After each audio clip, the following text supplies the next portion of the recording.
Hello mga kapinta, welcome back sa ating channel. Kung bago ka lang dito, huwag mo kakalimutan na mag-subscribe. I-click mo na rin yung notification bell para maging updated ka o isa ka sa mga unang makakapanood kapag may mga bago tayong step by step videos gaya nito.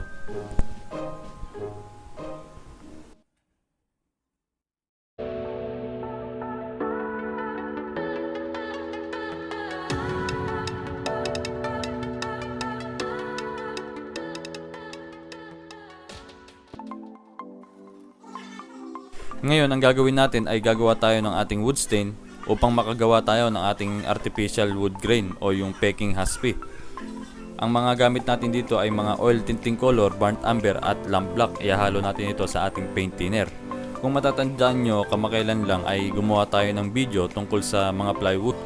Ang dalawang uri ng preparasyon para sa ating mga plywood. Isang artificial wood grain finish at saka isang natural wood grain finish. So ito yung karugtong ng ating video. Matapos natin ito i-prepare, malagyan ng primer, body filler at primer yung ating plywood, maaari na tayong gumawa ng ating wood stain. Kung nais yung balikan yung nakaraan nating video, mag-iiwan na lang ako ng links ng video sa description box sa ibaba upang madali nyo itong mapuntahan kung nais nyo itong mapanood muli.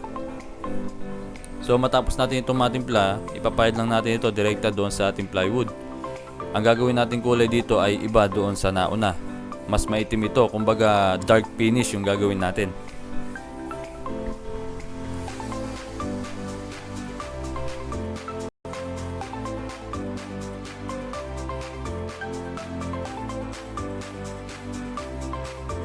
Sa ating paggawa ng ating artificial wood grain, maaari tayong gumamit ng paintbrush, lumang basahan o kaya graining tools. So dito ang ginamit natin ay yung ating paintbrush. Sisimplihan lang natin yung paggawa para masundan nyo yung ating video.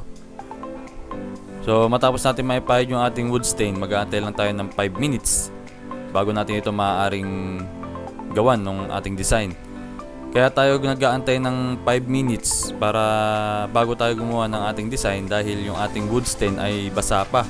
Kapag ipinahid natin yung ating wood stain at gumawa tayo ng design kaagad, makakapag-design naman tayo. Kaya lang, pagka medyo tumagal na o naiwan nyo na yung inyong ginawang design, kumakalat yung ating wood stain, nasisira lang ulit. Kaya magdo-drawing ka ulit ng panibagong design. So, ina-advise ko na hintayin nyo munang medyo matuyo o kumunat yung inyong wood stain bago kayo mag-drawing ng gusto nyong design.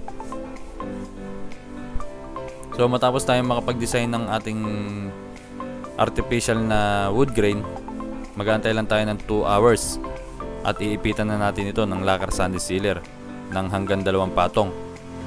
At mag-aantay lang tayo ng panibagong 25 minutes bago natin ito maaaring gamitan ng ating papel de lija. So yung ginamit nga pala natin brush dito ay yung ordinary paint brush lang. Hindi naman natin kailangan ng mga mamahaling brush para makagawa ng magandang haspi. So ito lang yung ating mga ginamit, isang D2 at saka isang number 3.